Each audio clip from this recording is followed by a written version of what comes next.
Welcome to Obscured Reality with Mark and Stephanie. From UFO sightings to the lost city of Atlantis, from alien encounters to the living dead, each episode will leave you questioning reality. If you're ready to explore the eerie, tune in to Obscured Reality, where mysteries come alive. Let me ask you guys a question. Oh no. Okay. Do you believe in a soul? Not really. Do you?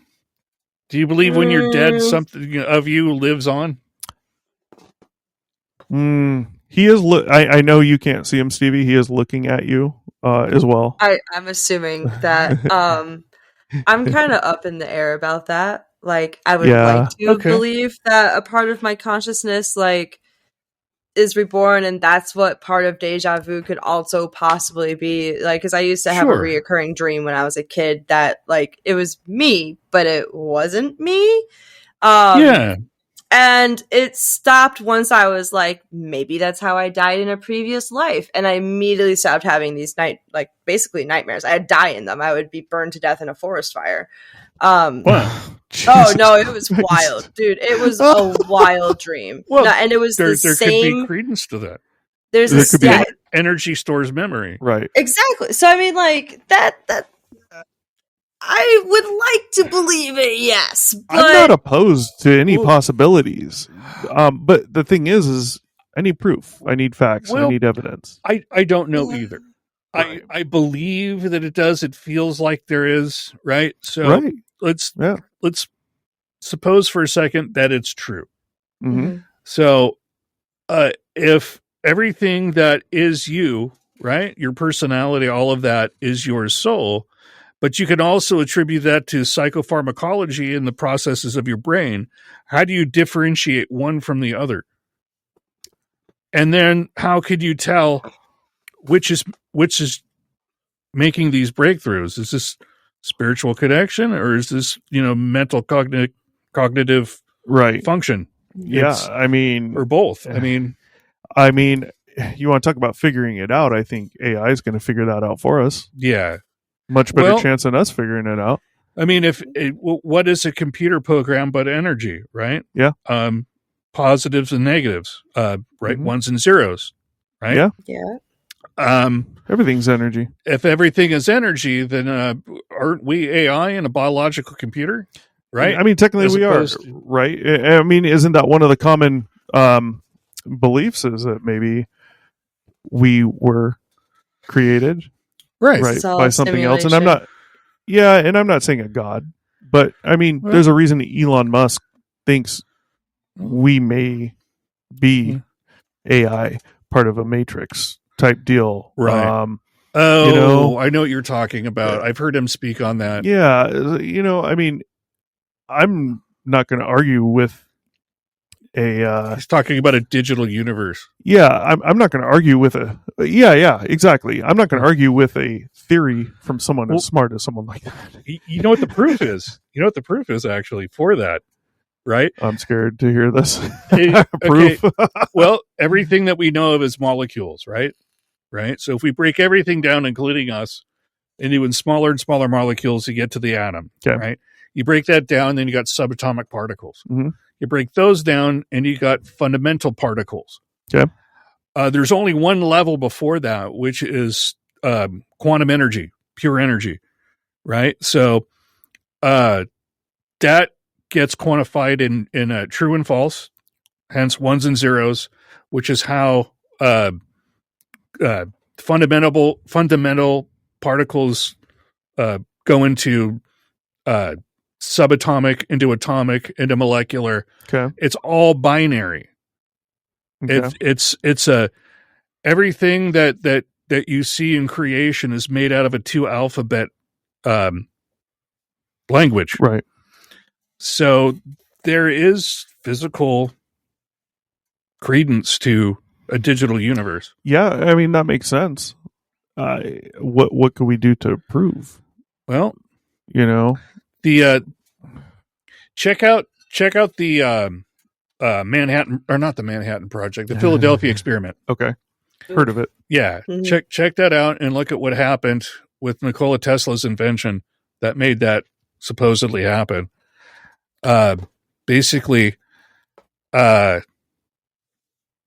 solid matter being an illusion, right? Okay. It's solid because of the valence bond between electrons, right? Mm-hmm. So if you shut off that field, you could take two solid objects and have one pass through the other.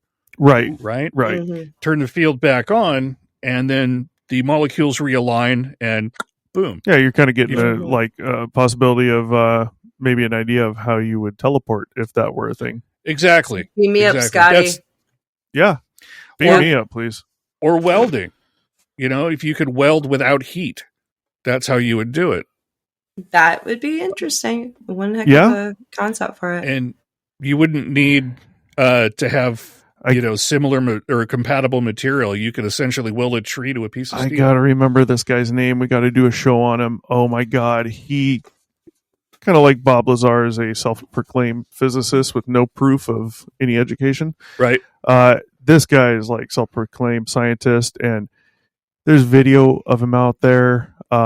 He's got this whole setup in his apartment, and he's got electronics from I know you're talking everything and everywhere. He's kind of crazy looking, and he's bending spoons, and he's meshing metal together. What?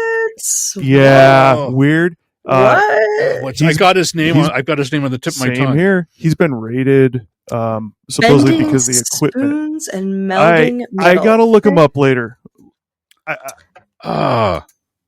He's right on the tip of my tongue. I know who you're talking about.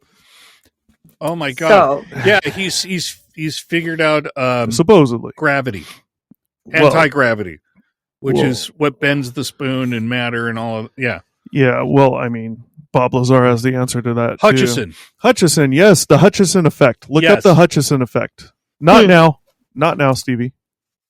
I'm so bad about Googling things right away just so I can have an idea. I'm so bad because I'm what is that? Not now. The Hutchison effect. I forget his first name, but look up the Hutchison effect. You will find him immediately. David Hutchison? No. I'll know his name if I hear it. Okay. I mean, it could be. I'm pretty sure it's not. Look him up. Well, I'm going to add him in. We got to do something on him. I think it's interesting. All right, let's get into Kurzweil's predictions here. More predictions. This will move us to the end. That does not mean we're close to the end. Oh, don't do this to me. You got Sunday off. Okay, so his first book, The Age of Intelligent Machines, presents his ideas about the future, written from 1986 to 1989, published in 1990. Building on, I can't pronounce this, Ithiel de Sola Pool's Technologies of Freedom, 1983, Kurzweil claims to have forecast the dissolution of the Soviet Union due to new technologies such as cell phones and fax machines, disempowering authoritarian governments by removing state control over the flow of information.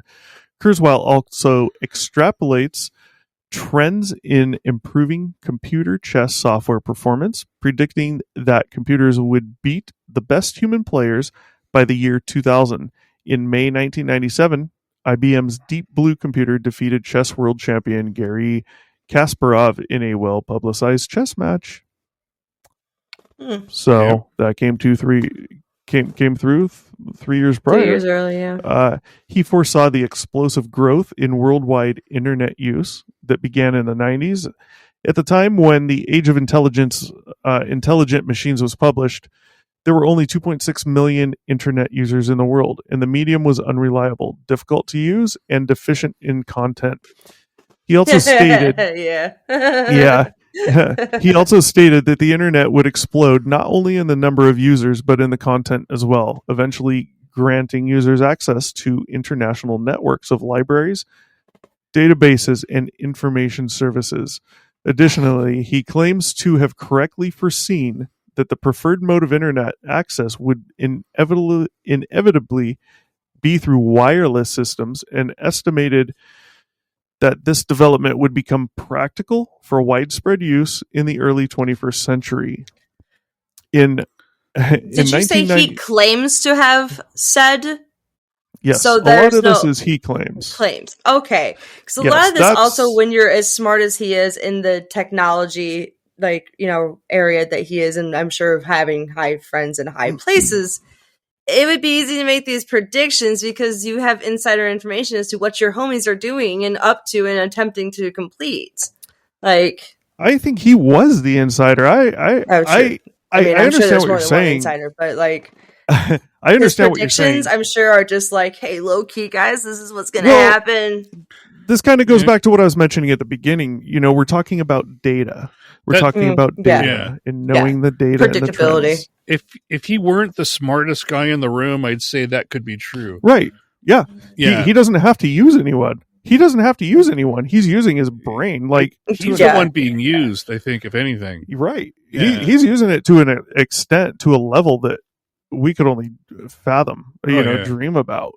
That makes total sense. I don't see it with this guy. 100% of my brain. Try 10. What is it we supposedly use? Max? 15. 15? 15? I feel like this man uses a solid 75, if not more. Minimum. Right. On weekends. Minimum. Yeah, twice on Sundays too, guys. Yeah. He foresaw. He only uses 15 when he's talking to that chick. Gotta get down to our level.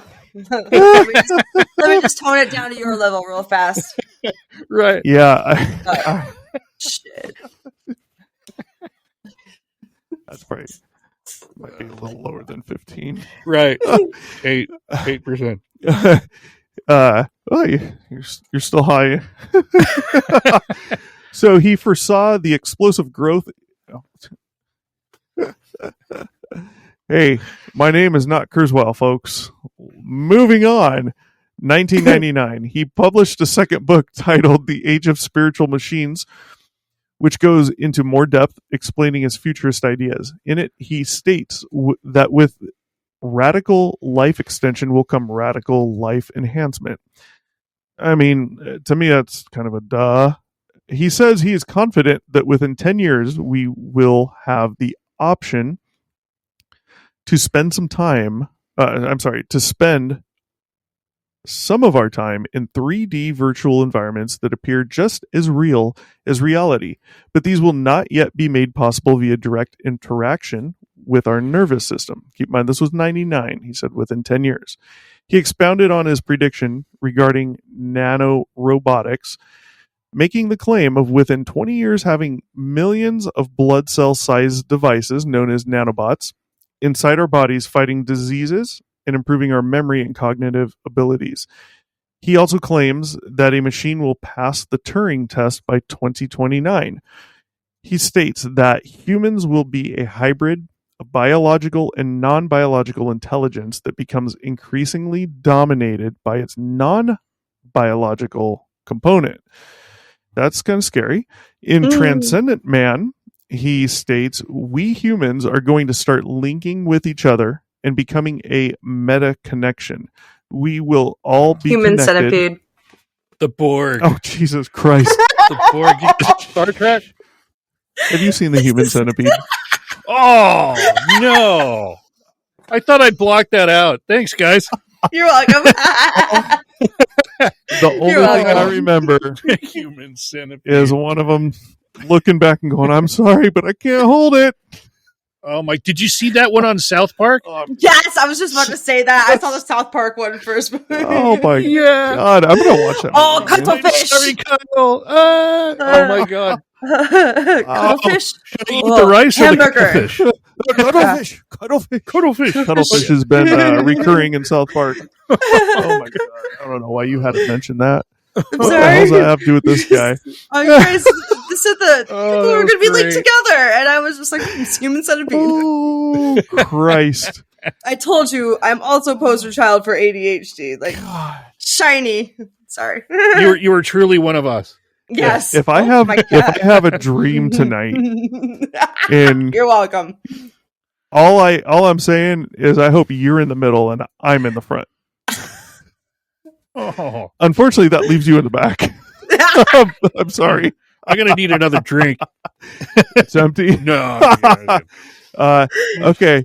Lean together. But okay, first off, I want to touch on the whole like 3D, but not like, a 3D world that looks like real, but not, you can't like link it with your nervous system.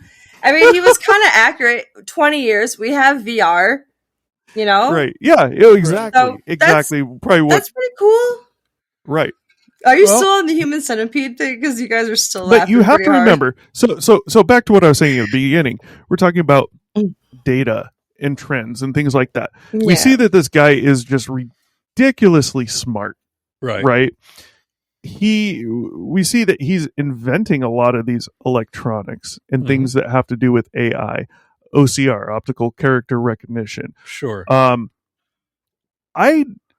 And this isn't to bring him down at all, but I don't see it as a far stretch that he could envision this happening within 10 years. VR, which is essentially what he's talking about in my mind, right? Yeah. That's the first thing that I relate it to. Like, I don't see it as something that would be that difficult for someone in his position to say, this is probably going to happen within 10 years. Yeah. They're already working on it.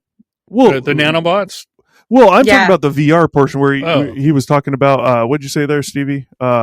It said that we would have a 3D world that looks just like the one we have now, but it's not able to link to our can't link it to our nervous system just yet, which is like where we're at. Ready Player One movie. Yeah, no, he did mention, dude. Yeah, look, there's talk about a new Unreal Engine that's dropping that can be used in VR that would basically put us in a Ready Player One situation. Wow. I know. Yeah, well, cool. he did say connected to our nervous system, which hasn't happened. However, enter Elon Musk, right.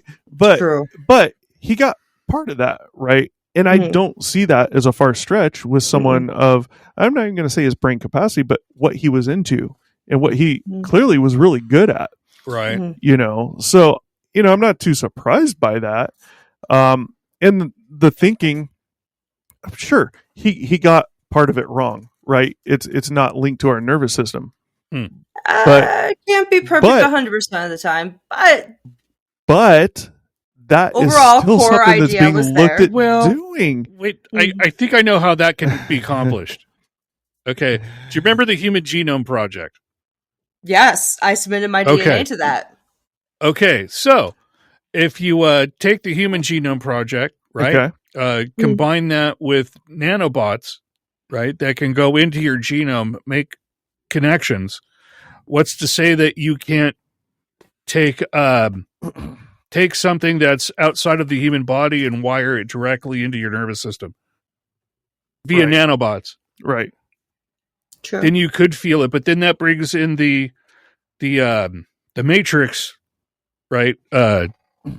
Question of can the mind survive without the body? If you die in virtual reality, if it's connected, do you die in life? Well, to our knowledge, it needs blood, and you need a heart to move that blood. Right. So, you need something to keep that brain alive. Well, if the brain envisions itself, can you die via mind over matter? If the brain believes it. Well, so this goes directly into dreams. Right. Okay. Remember that movie Dreamscape? I love that. Have we not heard it? Correct me if I'm wrong, because I'm not 100% on this, but we've heard of people dying in their dreams, right? And some issues with. Yeah, you're one of the alumni. Yeah, and multiple times. Can you die from that? Can your body go through such a shock in a real event, what seems to be real in a dream? Can your body go through such a shock that it could cause you to have a heart attack? I truly believe that. I definitely woke up scared out of my fucking mind every time, because it's for the first couple of years that I was having this dream, not a couple of times, couple of years, and it was multiple times a year. I couldn't wake up until everything had faded to black. Did I feel the pain? No. Did I feel the fear? Absolutely. And I woke up with that same type of fear. So could it send someone with probably a heart issue into a cardiac arrest? Absolutely. I think so. Of course. Yeah. You know what would be cool is if they could record your dream state. Take DMT and then find out like what's going on in there. Oh my god! Talk to Joe Rogan about that. He'll tell you all about DMT, I believe. That would be so cool. I used to live with some hippies out in the middle of Arizona, and they would find toads in the rainy season and lick them because they were the DMT toads. Oh, yeah. Oh, they no, were I'm good. Hardcore hippies, and I was just like, whoa, bros. Like, they also, like, did whatever they did to some sassafras root and fucking got high off that. I was like, what? Like, these are hippies, like, dreadheads, like, doing, like, chemistry in the middle of the freaking Arizona desert just so they could get a trip on. It was incredible. Wow, that's kind of like the Indian sweat lodge peyote thing. I have a few friends who've done that as well, but they did it like respectfully, like correctly. There's a lot of stories that come out of that peyote and DMT and connecting in a way that's just different. Well, it's funny. I definitely have on mushrooms. Definitely. When you die, there was a neuroscientist that was talking about death experience and life after death. And that when you die, your brain produces small amounts of DMT that create the afterlife experience that they think is part of your brain's like evolve that to ease the transition to death. But that's interesting. Want to hear something interesting? You've probably heard about this. What's that? Oh man. Oh, God, Steve, you probably heard about this, too. This is really interesting. I got to find this stuff and put this in a show. There's some people and some doctors have screwed around with this where they've gone into surgery, and these people were claiming that they were able to see in the room while they were I saw that under surgery. Out-of-body experiences. And some of these doctors, what they would do is supposedly... they would hide objects. They would put objects on shelves, like on tops of shelves where you wouldn't put anything, where you cannot see it. You walk into the room, you can't see it. It's up there too high. Right. And these people undergo these surgeries or whatever they were doing and have these out-of-body experiences. Yeah. And they could tell them what was up there. Oh, wow. Yeah. That's really cool. Some trippy stuff. To my knowledge, from what I recall seeing on this stuff, was that it was actually really happening. Like, there was real doctors putting real stuff up there because this was supposedly happening. And they weren't they weren't reaching out and telling these people beforehand. They were hiding something on the shelf. Yeah, and they weren't telling them afterhand. They're just waiting to see what happens, type deal. If someone says they saw something and they bring it to our attention, we're going to ask them what was on the on the top of the bookcase or something. Have you heard about the kids? The kids? Have you heard about the kids who are like convinced they know their past lives? And like, know a ungodly amount of information about a particular subject that they really shouldn't know anything about or have any like access to learn about. World War II pilot kid.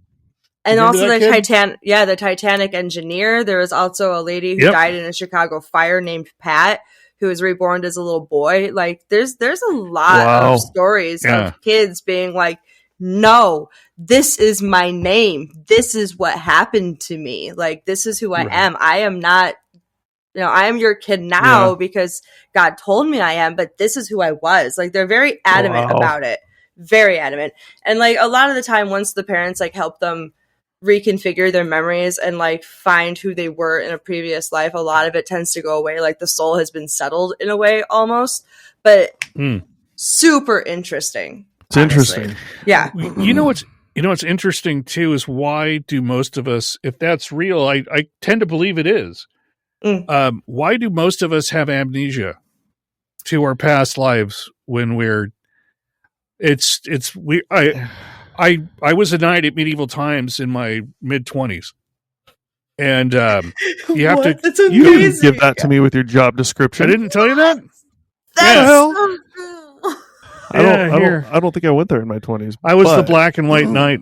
I still have my parents. I can see that. Looking at your face, I can see that. Awesome. You're supposed to learn how to like ride dressage for like 2 years before you're in the show. Wow. I did it in 3 weeks. Yeah.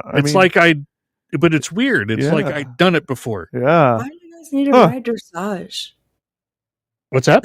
I'm a very avid horse person. Okay. For a very, very long time. I actually also worked with a jousting group when I was working for the Renaissance Fair, fun enough. So like that just kind of blows the my American mind. Jousting Alliance, right? Yeah, I actually worked for the Hand-on Lees, the original jousting company. Hey guys, I'm going to step out. I'll be back next episode. Sorry. No, they were the original jousting for Renaissance fairs in America. Was the Hand-on Lees? Oh, that's cool. Yeah, I got to joust on a Parisian there. Oh, whoa! I'm so jealous. Those are beautiful. Okay. I'm getting goosebumps, guys. Either you guys are having a moment or an experience. Look, it's not often you meet other jousters. A moment. Hey, is this not obscure? It is. But anyway, so yeah, you're knight at the medieval times, which is cool. He's looking up some pictures on his phone of his knighting days. That'd be back to my original question. Why dressage? Like dressage is so slow and prissy, and like headsets are everything. That's to get the feel of it, right? No, dressage was created to use your horse as a weapon on the battlefield. It was created in Andalusia, Spain. That explains why they have the best, amazingly trained horses ever. Oh yeah. I had. Mark, you haven't seen the traveling stallions, clearly. No, but I did have an Andalusian or a Frisian. Yeah. No, I rode a Parisian at the Renaissance Fair, but at medieval times we rode Andalusians. So Wow. that's me, black and white knight. Those are some expensive breeds right there. Jesus Christ. Oh yeah. All right, I'm looking at a picture. It's like an $80,000 black and white one. Yeah.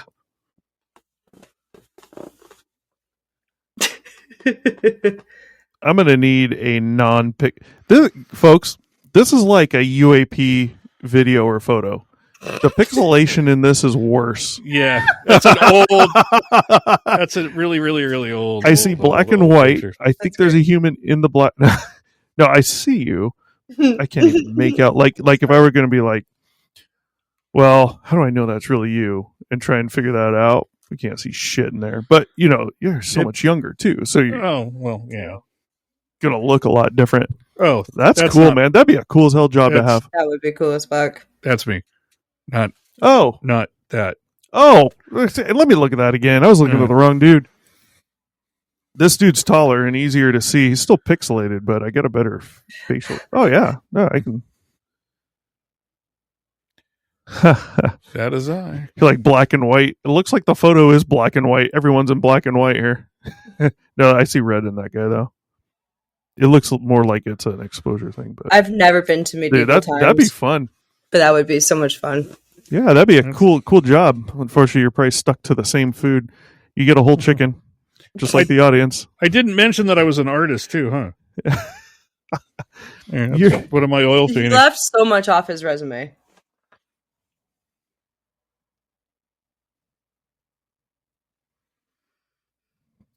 I'm seeing different things.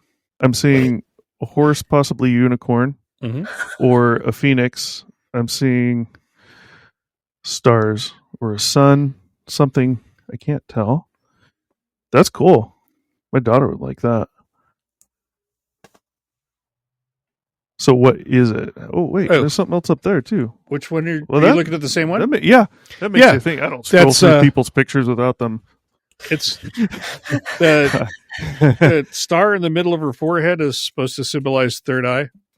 Okay. Right. And then her hair turns into a music cleft. Oh, okay. It's kind of based off vibration, like the galaxy that's underneath her is kind of like a symphony. Okay. Can I show that on here or no? Yeah, if you like. Sure. Let me take a look real quick. I can show Stevie here. My view is blocked, so tell me if you can see that. Not really, because your screen for me right now is currently very pixelated. Oh, excuse you. Yeah, I'll just throw it up there for you guys real quick. I'll show that later. Yes. I'll have to text some of the stuff to you. Yeah. Add it into the show, so when I watch it, I'll text you some of my artwork, which is cool, which is photography. Yeah. I got some stuff you'll frame though. What are my sculptures? That's cool. He and I are both photographers, but he's better than I am. Oh. Okay. So I gotta ask. Number one, is that supposed to be someone in particular? Number two, why did you give it horns? Pan. Everybody thinks it's the devil. Gotcha. Yeah. That makes sense. No, so and then the symbols around it are the 12 signs of the zodiac. Okay. Gotcha. All right. Well, Kurzweil is now on his deathbed. Is he? He wants us to get through his predictions. We're almost there. Okay. We're almost there. Metaphoric deathbed. Well, it's a little literal. He's old. He's old. Well, let's see. So we Jesus, where were we? Nanobots? Well, past that? In Transcendent Man, so his book, he states we humans are going to start linking with each other and become a meta connection. We will all be connected and omnipresent, plugged into a global network that is connected to billions of people filled with data. Okay, Matrix. Right. Yeah. In 2008, he said that solar power will scale up to produce all the energy needs of Earth's people in 20 years. According to Kurzweil, we only need to capture 1 part in 10,000 of the energy from the sun that hits Earth's surface to meet all humanity's energy needs. Wow. I do not know the veracity of that, what it would take, but even if that's true, to my knowledge, our current solar technology is nowhere near near it. Jesus Christ, guys. Oh man, it's rough. Is nowhere near where it needs to be. Right. To be able to hell our battery storage. I mean, you need right. If you own a Tesla and you have that battery in your house, you need a battery like. Well, Nikola Tesla figured out the end of our energy problem. This was before he was supposedly murdered. Yes. Mm-hmm. Hint, hint. And and I think the same thing is going to happen. There's no money in any of this, right? Well, and there's a lot of money to be lost if that were. He wanted electricity to be free, energy to be free. He didn't need wires or any other way. He could transmit energy through the air, which is a thing that's been looked into and doing, and is supposedly a thing. But unless they can capitalize on that, they can't. They can't. Right. Well, which is why we have a major immaturity problem as a species.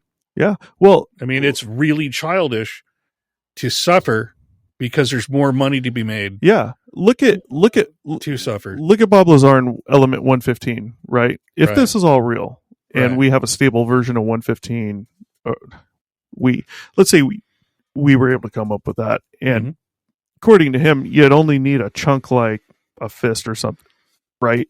And you could power the whole goddamn country for so long, right? The planet. Yeah. So you think about that. If that's even possible, and if our government even knew about that, they'd never implement that. No. Or would they? Here's what they'd have to do. They'd create one plant that houses this and produces and sends off the energy. They're going to send it to all the electrical companies throughout the country. We know they have a hand in everything, these big businesses. There's only going to be 1 or 2 people at the top of these companies that are going to know about this. What they're going to do is splice that into their current systems. The workers aren't going to know shit. The workers are going to still work there, still get paid. All they're going to be doing is receiving this new energy. The workers aren't going to know, and they're still going to be thinking they're creating something and sending it out. And meanwhile, our prices will go up. I've got such things to show you. Uh-oh. The Cyril effect. Look up the Cyril device. Spell that. Oh, God. I don't... Okay, sound like you're saying cereal. I'm very well read, but I spell like a crack baby. Ceril? Cyril? I think SER. Okay. Yeah. Okay. I just want to make sure I wasn't on the wrong path. Gotcha. I've got on my iPad in my car, I've got the video of it. But okay. Yeah, electromagnetic propulsion is the byproduct of this energy device. Mm-hmm. And the government squashed it. They've squashed a lot of things. Well, why do you think Mhm. to make an invention you have to get a patent on it? So the government can steal your idea after they kill you? Brownie points to Stevie. Yes. Ding ding. Yeah. They want you out of the picture. Mm-hmm. It's easy to do. Mm-hmm. And they're going to come up with that before they approve that shit. And they're going to say they came up with it and now you're out of the picture. Oh, yeah. Yep. They're going to steal your idea. It's not like it hasn't happened, folks. Mm-hmm. I'm not going to get into conspiracies, but I believe there is some quick, truth to some of that. I would like to say on the whole stable possible chunk of element 115, I feel like there's this big in the reactor, he says, in these ships. So the people I have a company here, Northern Indiana power supply company or whatever the heck it is, NIPSCO. They have that's it's a funny stupid name. NIPSCO. What was it? NIPSCO. Northern Indiana Supply Power Company or some shit like that. Either way, they have a building over by Lake Michigan where they make the power and then ship it off to different parts of Indiana and Michiana. So people like that, probably wouldn't notice where this new energy is coming from, but who is going to notice? All the people who work in the coal mines, all the people who ship all of that from, point A to point B. It's going to... Well, hold up. Mm-hmm. Those are, correct me if I'm wrong, possibly third world countries. Do we not mine our own coal here? How much of that, though? I mean, a lot of this mining is done in other countries. And we do so much it's like borderline slave labor. It's like borderline slave labor. You think they're not going to be able to control what you hear? It's already been proven that they're highly controlling what we hear. I mean, what level is our propaganda in this country at compared to what we think it is in Russia or China? I was just talking to a writer yesterday. Mm-hmm. She's from Czechoslovakia. Oh, and she's like, what we're doing now, the FBI is exactly, according to her, what the KGB was. And their media is exactly what we used to call their propaganda. Right. Why, guys, I mean, think about this. Why do you think Hunter Biden is not in trouble? Why do you think we have a president that walks around aimlessly when he gets out of the motorcade or out of Air Force One and walks around aimlessly and people have to redirect him? Do you think that's not a problem? Do you think they don't know that? Well, there's a reason why. Well, it's a face. My novice opinion of it is that that's because the Republican Party needs to grow balls and hold them accountable for what they've done. I say there's an underlying power, and the presidency here is probably a joke and nothing more than a face and a voice. You mean like the Illuminati thing? Yeah, there's probably. Well, I'm not getting into that, but I'm just saying, based off what we see now and what we have seen in the recent past, it's like, but then again, Trump was a wild card that they never expected to win. Right. So how would that even been possible if this is even true? But then again, how can we have a geriatric president walking around not knowing where he's going? He trips up and down the stairs to Air Force One numerous times, which is funny as shit. Right. And the stuff I trip upstairs too. Yeah, upstairs. I mean, there was just a recent video that Hunter had to redirect him on something, and it was a question a child asked, and he had to kind of rephrase it to him because he had no clue. I'm like, this guy is clearly not competent, but allowed to. There's something to be said about a 4-year presidency being too short. There's something to be said about a presidency in a place like Russia being way too long. Right. But it looks like there's each day that goes by, it would appear that there may be more going on behind the scenes than you really think. Well, I'll tell you. Well, he was Obama's vice president, right? Hunter? Yeah. No, I'm joking. Joe. Yeah. Yes. Okay. Obama was trying to push a one world bank, right? That was connected through, and this is going into conspiracy theory, of course, stuff, big time. But there's the Rockefellers, that whole multi-family organization, spans across the globe. Yep. So yeah, I think that they're probably able to get away with it because it does sound like such a conspiracy theory. Yeah. I mean, you don't. The American trust in our government is at an all-time low. Yeah. We've seen blatant, flat-out lies on national TV. Yeah. Having to do with COVID. Blatant hypocrisy right in our face. Like, they didn't even hide some of it. They never came back and retracted it. Mm-hmm. Well, according to the Constitution, you know who's supposed to stand for the people when the government becomes tyrannical? Who? The military. They're supposed to... Jesus. Yeah, that's 100% written in the Constitution. We're screwed. They're supposed to be for the people, not the government. The government's supposed to be for the people, but when that stops... I would say the majority of military members would be. However, we know that they're controlled... Yeah. By Uncle Sam. Right. Well, that's why do you think they want to disarm America so much? How many millions of us? There's like 300 million of us. We outnumber the military. Yep. Yeah, but that's the thing. I've been saying this for years. God, I don't know how we're getting so off topic, but I like Kurzweil wants us to talk about that. Well, no, I don't know. I've been saying this for years. I've had this feeling for a while now that things are coming to a head. Things are changing with people. People want a change, and it doesn't seem to matter what the cost is, what the pain is going to be. They want a change. The lives are becoming too boring.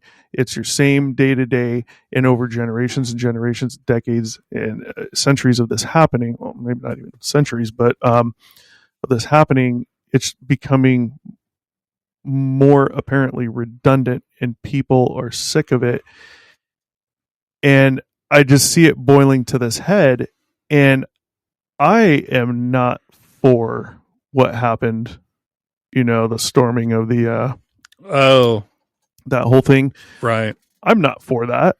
But tell me, what other way do you see to affect any real change for the people? Not just in this country, but any other country, because does your vote really matter? No. But here's one way that we could make a change, right? I think the whole thing of being woke was, used as a tool of separation. The worst thing that the powers that be could see is the United States people coming together as one voice. If you weren't a Democrat and I wasn't a Republican, but we were both a couple of Americans that were unhappy with the way this country is and recognize this government's got to go. Yeah. We need to reinstate something that at least looks like the Republic. And you start standing up for that, and you become a terrorist. Right. Or an outsider, and they put you down in whatever way they put you down. Isn't that what the forefathers were thought of? They were rebels, right? Yeah. Enemies of the crown. Yeah. They were all labeled terrorists. Yeah. And I mean, that's the point. Like, how do you think we're going to get any real change? I'm not for what these people did, but it sure showed them where the American people are at, and more people are standing up and thinking, which is good. Wasn't that Franklin phrase or Thomas Jefferson who said, if we don't stand together, we shall all hang separately? I don't know, but that sounds like a very valid point. Yeah. Thomas Paine said a lot about that as well. If you look him up, he had some really intelligent things to say about government. I mean, it's sad, but unfortunately, it looks more and more like it's true. Yeah. But I'd be very curious to find out what Raymond Kurzweil thinks about this. Oh, yes. Yes, to redirect back to it. But yes. I honestly would. I would love to hear what a brain like that, if they could think about this for a minute, probably all he'd need. I think, I know what he would say. It's a simple thing. Think of Occam's razor, right? Yeah. The more complicated the scenario, the more simplistic the answer usually tends to be. Right. Right. What could be more simple than let's put aside our petty differences and stand together? Yeah. Yeah. Either way, there's going to be death. Yeah. So look at France for something. Like, they're protesting in the streets over the raise of the retirement age. Like, they're known for protesting, but like, protesting is no, keep going. I say people are like, oh, we should do what France does, and it's like, France is not America. Like, it is a lot smaller, but that works for them. That would never work here. Guys, you can protest all you want. Just make sure it's peaceful. You can protest all you want. Protest all you want. That's how you make change. It's just a feel-good answer.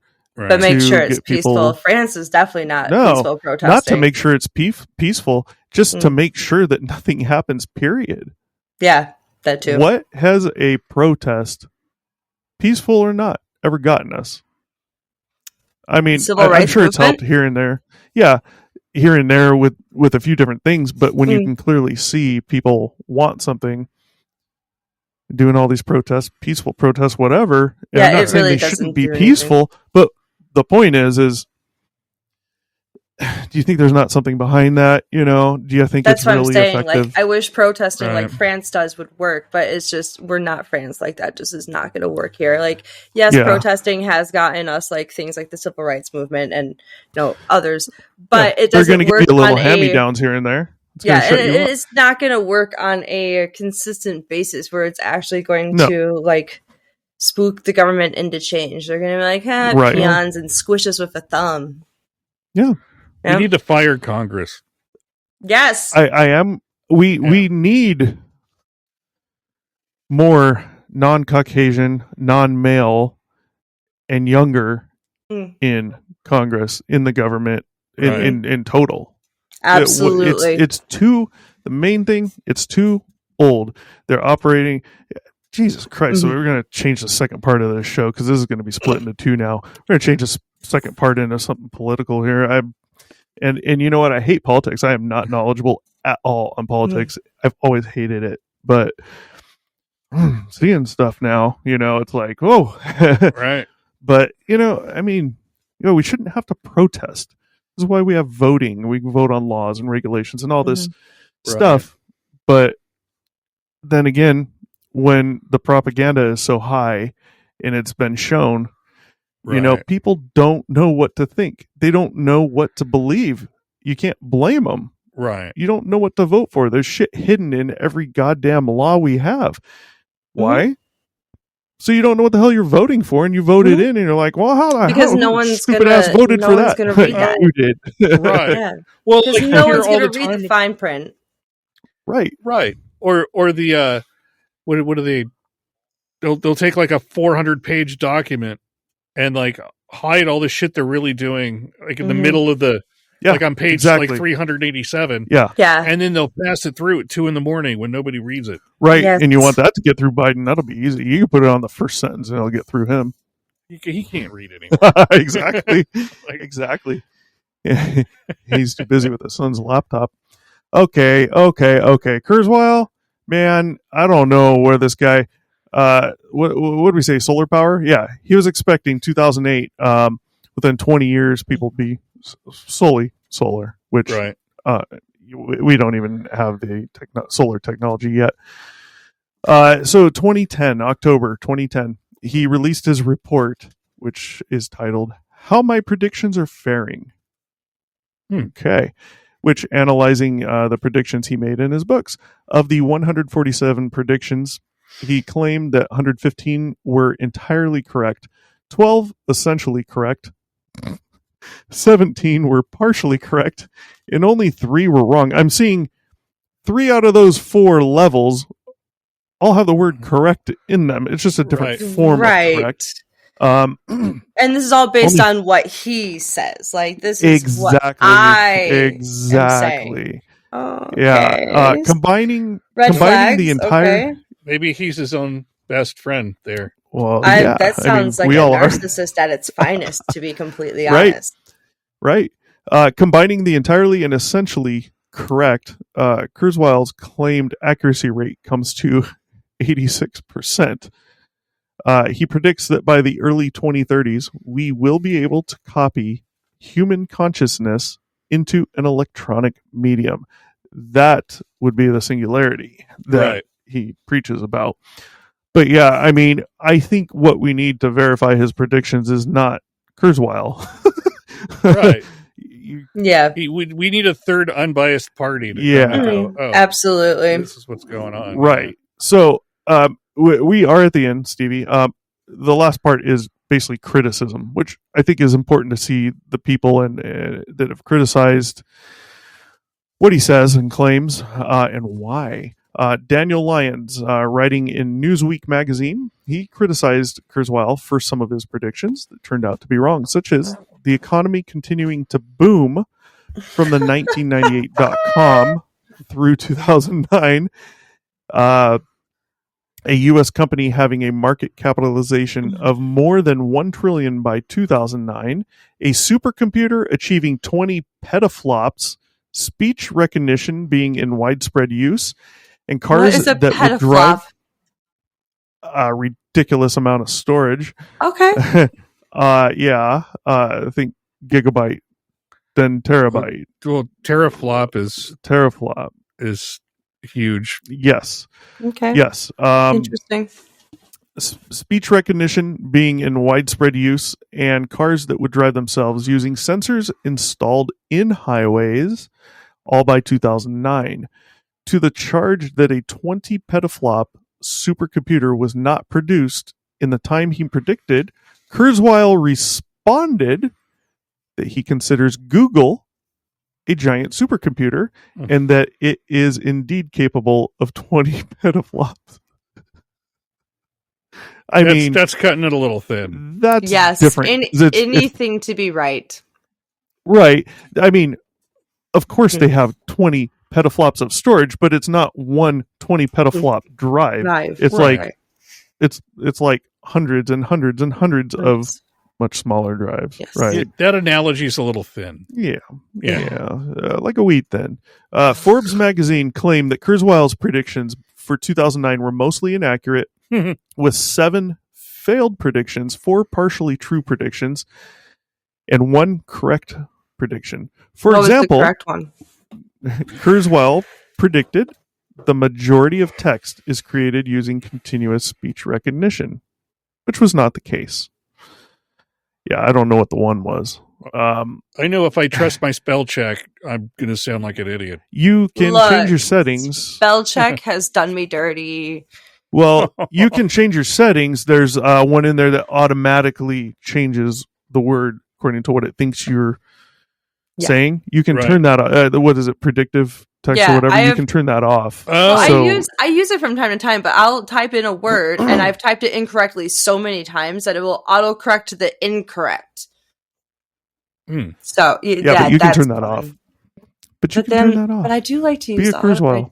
I get lazy and I can't type very well or spell very well, so I do use predictive text a lot. Well, I wouldn't call you lazy because you're powering through this, which we're almost done.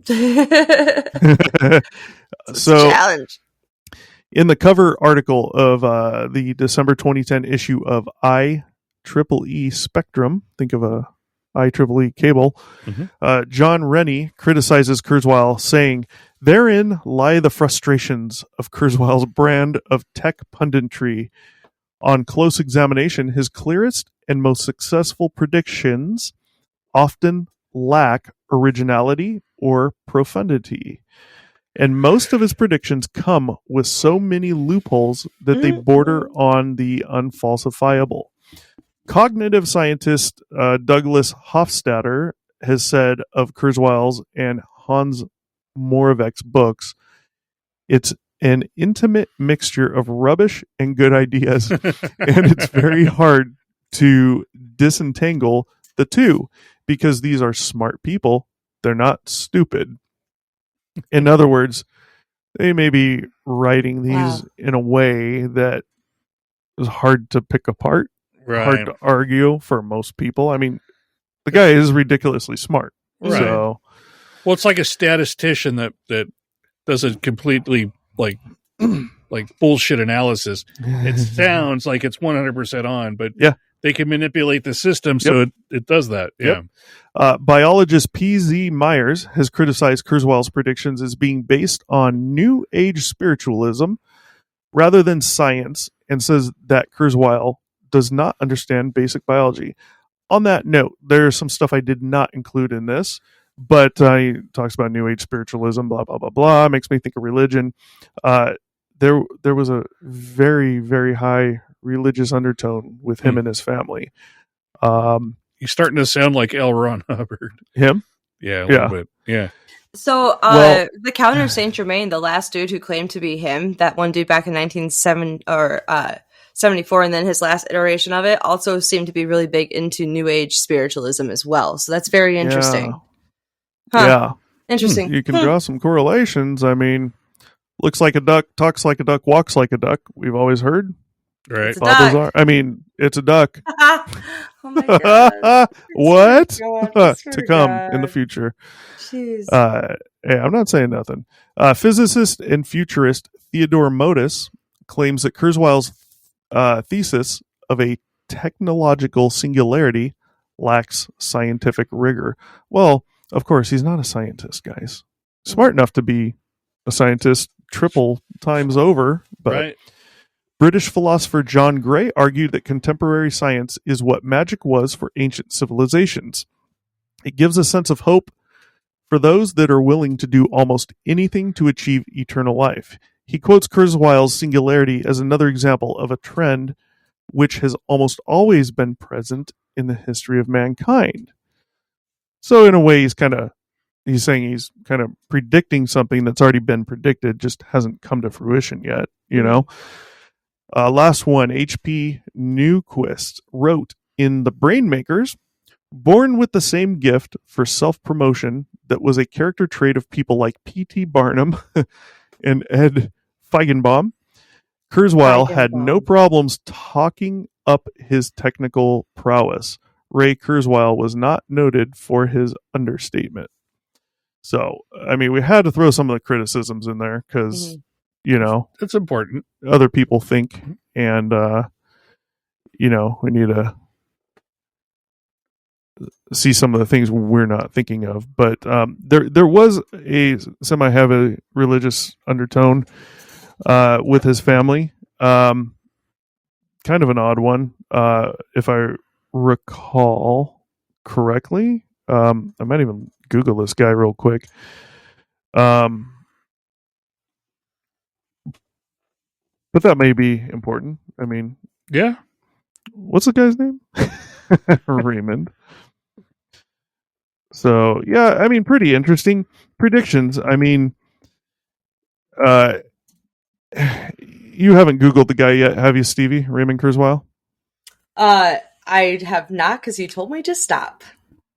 Whoa. Talk about twisting the words. I did not say that at all. You said not to this is him. Things. Yeah, okay. This is him younger, a little younger. That is not him now. Jesus, okay. Why are we not working? Because I'm on the wrong screen, guys.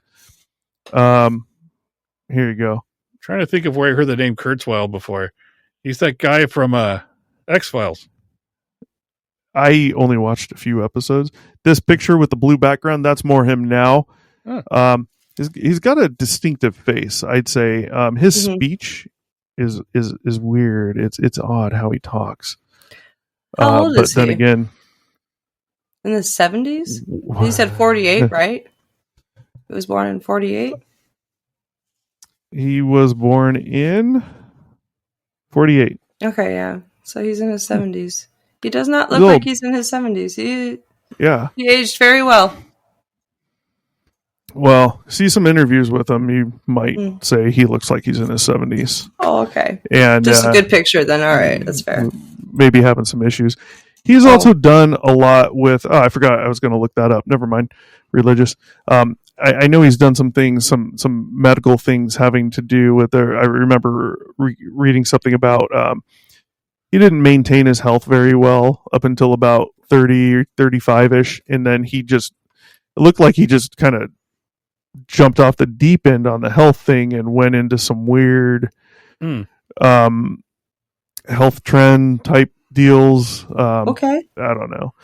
But, then again, with his frame of thinking, I'm not surprised. I mean, who knows? But it's interesting. And I think we see religion as an undertone for quite a few of the things we talk about on this show.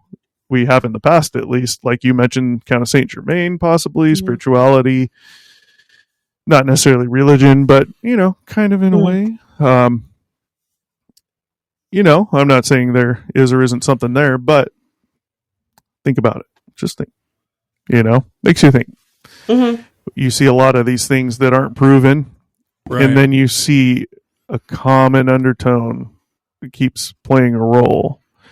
Makes you wonder. And I don't know what it makes you wonder. I don't know what it makes me wonder, but it makes you wonder. Be interesting what AI eventually makes of religion. Or if it wants to be worshipped. Manipulate man's need for religion. I mean, you go on Chat GPT and ask it. That'd be a good question to ask it. I mean, I downloaded the app and it made no sense to me what to do. That's fair. Is it a free app? I don't know. Okay.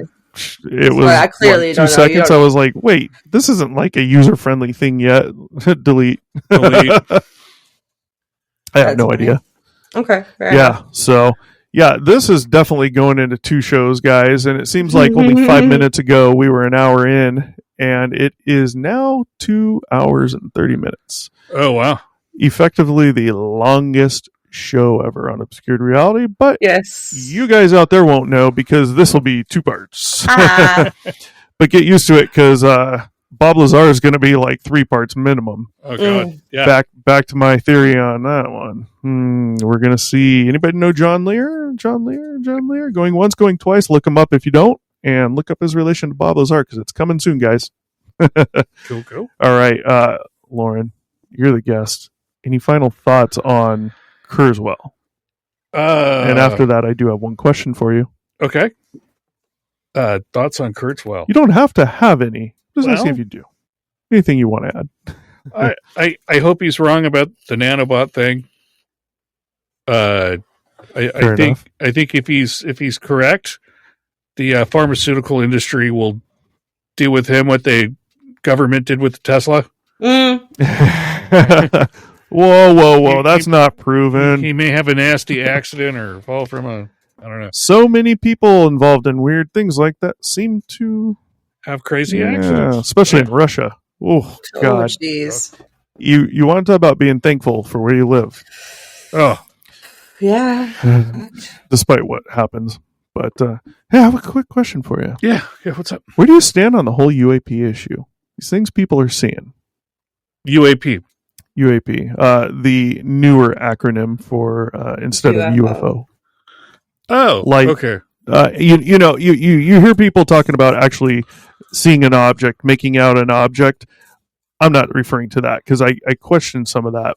I'm referring to the lights. I've seen them myself. I've personally seen them here. I think you may have something, but what do you make? What do you think? Technology, ours, phenomenon. It could very well possibly be ours. I know that electromagnetic propulsion's been around since 1930s. An energy source that we need, such as like the serial device, has been around just as long. It's plausible that it's us. Yeah, but given the Drake equation, it's also plausible that it's from somewhere else. Yeah. You know, are you guys familiar with the Drake equation? Barely. Asked me a year ago, I might have been able to say a little more on it, but basically, there are so many. We're not unique at all, right? Right, and space is so vast. What do you mean I'm not unique? Nobody else looks like me. Except true. For my 5,000 doppelgangers out there. I was going to say, everyone has a doppelganger. Right.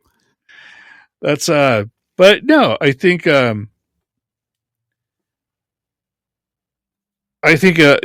it's possible that we've been visited.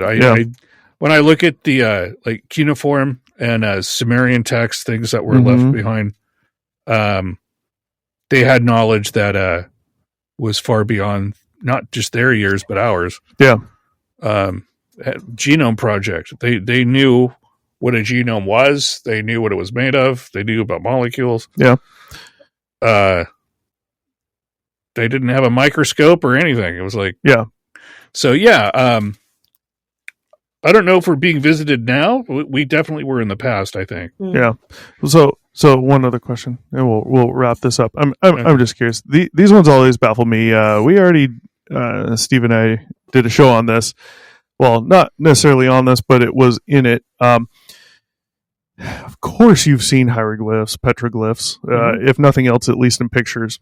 Right. We have these ones that I believe have been found not in just one location, but I'm not going to pull up a picture because I don't have it handy. But you know what I'm getting at, Stevie. These are the ones where they found these ancient carvings in caves or wherever, and next to some of these carvings are other carvings. One seems as if it's clearly depicting a modern day, what you would call an airplane. Another one looks exactly like a modern day helicopter. Like an Apache helicopter, right? I'd probably say more like a Black Hawk. Honestly. Okay. Yeah. Honestly. I've seen that. You have? I have seen that. What do you think about that? If assuming, working on the assumption our dating methods are correct. I'll say this. I think that it makes time travel plausible. Right. Right? Also, what we think are aliens could be us from another further off time. I think we hit on that in that show. Yeah. Yeah. I think mankind's propensity to fuck things up. Right. I could definitely see us sticking our foot in the proverbial mouth and then having to go back in time to look for a reset. You know? Yeah. I mean, and maybe not even time travel, but what's the possibility, being able to see into the future. Right. And would seeing in the future run along the same idea as time travel? Think of going back or traveling forward in time or backward in time. Good point Mike brought up a while back. If I were going to travel back in time 1 year from today, wouldn't I need, I want to travel back in time to exactly where I'm sitting now, 1 year from now, or 1 year prior to now. Right. To be able to do that, let's assume we have the technology to break us down to nothing and go around, right? Right. Wouldn't I need direct coordinates of where exactly this planet was in space at that time and the rotation of that planet? And, you would. Right. Well, there's space also expands. It contracts based on gravity, what's around it. It's the same. What you're saying is kind of the same reason why, like, astrology is bullshit, because yes, God, right? Jesus, thank you. The planets were all in, they're all in different places, and and would that apply for being able to see into the future, right? Because that could be another possibility with these people and these carvings, right? Maybe it doesn't mean time travel. Maybe it means being able to see into the future. It could be that. You mean like scrying? What? Scrying. Go. If you go back to the Rosetta Stone and alchemy. Mm-hmm. That was another thing that that Nostradamus and other alchemists like him used to do. Is Da Vinci was one of them, that they would scry or look into, not like a crystal ball, but it's kind of like hypnotism in a way. Okay. But then you'd have to ask yourself, okay, is time moving, or are we moving through time? Right. Maybe time is stagnant. Maybe both. Well, something is moving. Yes. There's a beginning and an end to things. Right. Or at least a transformation. Mm-hmm. So, if the past and the present and the future are literally one painting, right? That our lives are so short, we can only see a very small portion of it. Right. It would appear as though we're moving through time, or time is moving in, right? Yeah. But maybe it's stagnant. Maybe we're moving through time and time is standing still, right? If that were the case, then you could traverse any place you wanted to go. Right. Yeah, interesting. Or see any place you wanted to see. Right. But then there's paradoxes that can be created as a result of that. The grandfather paradox, right? Right. And such is the basis of Final Fantasy X or Final Fantasy 13.2. She's back on the video games. No, for real. Like the whole idea of paradoxes and time travel and like linear and stagnant time is like a huge thing in that game. So like just interesting to hear it. That's all. Yeah, it's one of the reasons I'm fascinated by games like that. Yeah, it makes you think. Yeah. And but yeah, then there's the multiple universe, the many worlds theory, right? Mm-hmm. That there's an infinite version of you, right? Right, and each one of you is a little different. Right, than the other, right? But each one is important to the balance of all of you. Right. There could only be one. Some of that's hard to think about. Highlander. That's like, don't get me started on Highlander. I love it. Bad. Oh God, no, that's weird. I've got a decent memory, but for some reason, like I'm a savant when it comes to, I can remember every line from every movie I've ever seen. Oh Jesus! I don't know why. I couldn't find my keys this morning. Sounds like someone I know.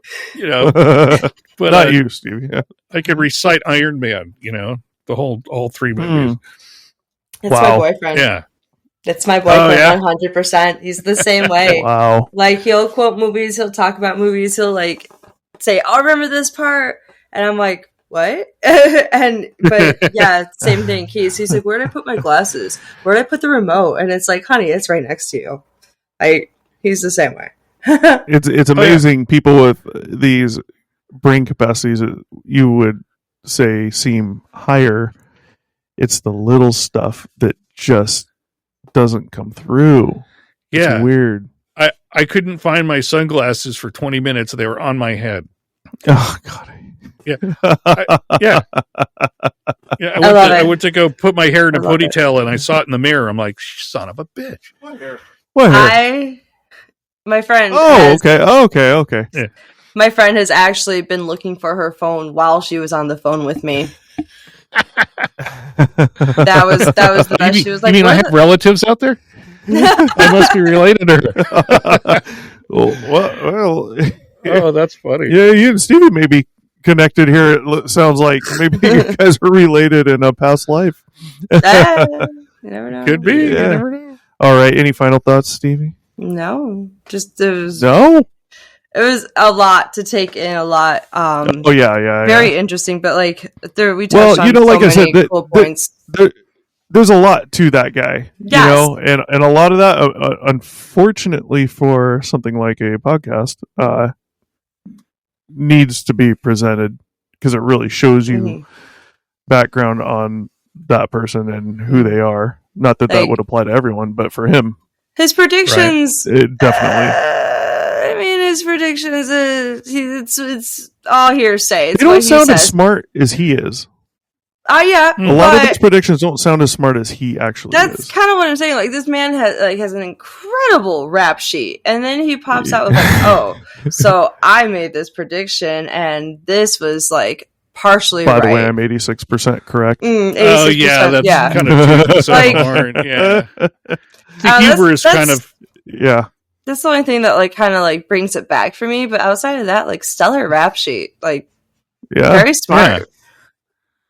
I was really impressed with, with when you were reading it, and then when the prediction stuff, I was just kind of like, what a schmuck. You were expecting more. Yeah.